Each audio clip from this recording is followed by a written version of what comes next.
Hi everyone, welcome back to my kitchen. My name is Janine Friesen. I'm from Steinbach, Manitoba, and I am making a fantastic dessert for you guys today. I know you guys are going to be glad you stopped by, and I know that once you've seen the video and you've seen the recipe, you're going to go, why didn't I think of that? That is a fantastic idea. That idea might be worth a trip to Toronto. Let's get started, guys. We're going to be making some apple crisp pizza. It's going to be good. We're going to be making an oatmeal cookie on the bottom, topping it with a cream cheese spiced apple layer, and then the beautiful oatmeal crisp on top. So to start with, we're going to get the cookie started. We have half a cup of softened margarine, a cup of brown sugar, 1 egg,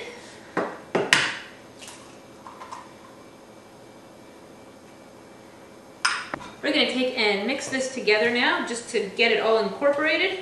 You could do this in a stand mixer just as easily, probably easier, but I like using my big green mixing bowl, so I'm just going to mix it up by hand. Alright, to this mixture we are going to stir in some vanilla.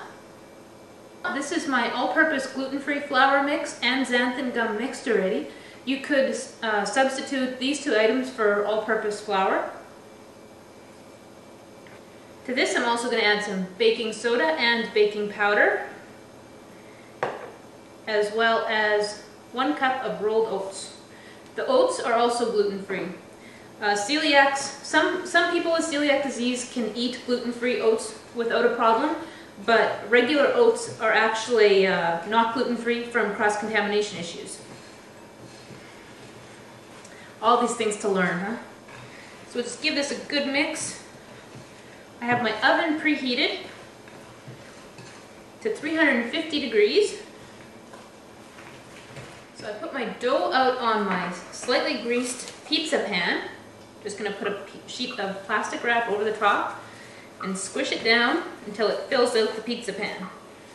I'm going to just spread it around. So now that our cookie dough is pressed into the bottom of our pizza pan, we're just going to set that aside and we're going to start working on the apples.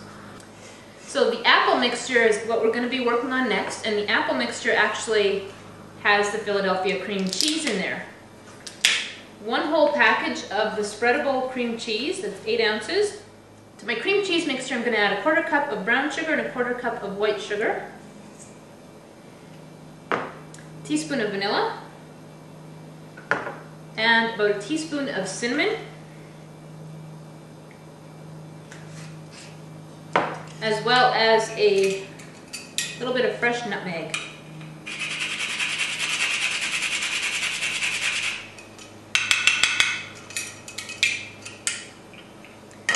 And 1 egg yolk, just the yolk.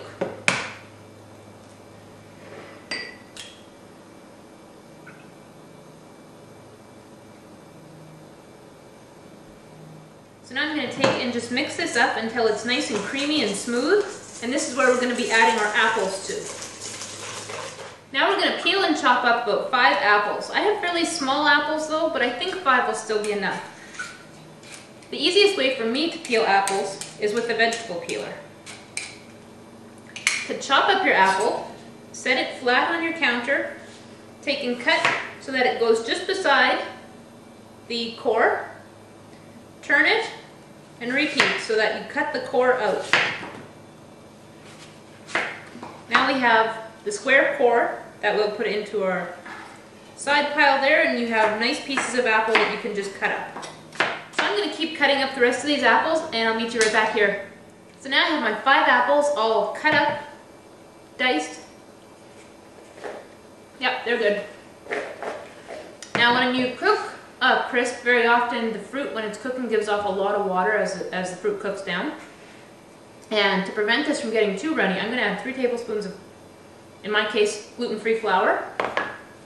And just toss this around a bit, just to coat the fruit with the flour. And then we will dump this into our cream cheese mixture. And we'll give this a good stir so that all of our apples are coated in that spiced cream cheese mixture that we have.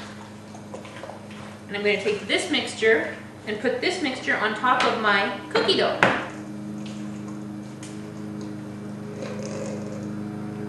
This is going to be fantastic. I'm really looking forward to trying this. Can't wait for coffee time today. So we're just going to take and gently spread this around. You don't want to break up our cookie dough. Remember that when apples cook, they do go down. It will sink yet. They'll fall as they cook. And I'm also trying to keep them a bit more in the middle, at least an inch of oatmeal cookie around the outside. So now that our cookie is topped with our apple, we need the crisp topping.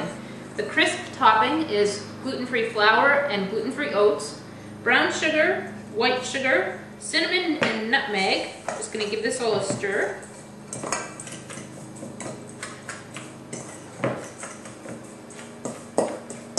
And to this, I want to crumble in about 1/3 of a cup of margarine, or you could use butter.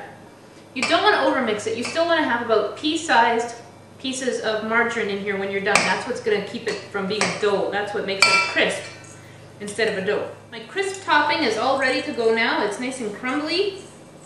We're going to put this on top of the apples, spread it around, and then on top of this we're going to put about 1/2 cup of roughly chopped pecans. So my oven is preheated to 350 degrees and I'm going to pop this baby in there for about 35 to 40 minutes. Alright, as you can see, the apple crisp pizza is done. It baked up beautifully. I did it for 35 minutes. Next time I might go for 40 just to make sure. I let it sit for 10 to 15 minutes, which just helps everything to cool a little bit and set a little bit because the cream cheese and the apple is all pretty moist. It needs a little bit of time to just sit. I've plated it with a scoop of ice cream and some caramel sauce. The flavors that are together in this are like perfect. You know, as we've been going through this whole 8-week course, and I've actually really enjoyed the dessert weeks the most, to tell you the truth, if you haven't been able to tell. As we've been going through, I've been doing new recipes and I've been changing up some old recipes and having fun with it.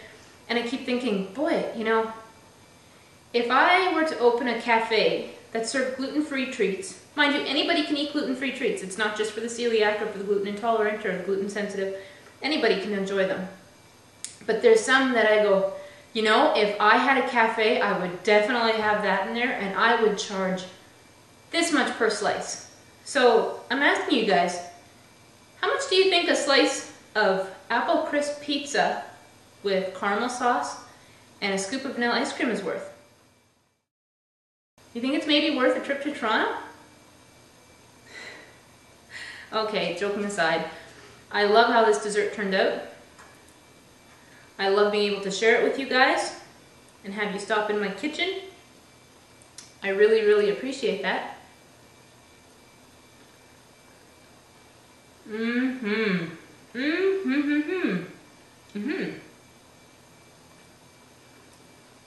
Wow. We have the oatmeal cookie on the bottom, the spicy, gooey baked apple layer, and then the nice sugary crisp layer with pecans on the top. Wow. That is fantastic. If you have a chance, go ahead and make this recipe. Let me know what you think. I'm amazed by it. I hope you are too. Thanks again for stopping by today. For those keeping count, this is dessert number 13 out of 14 for me this week. I got one more dessert to go, and it's going to be a good one. I'll talk to you guys next time. Bye for now.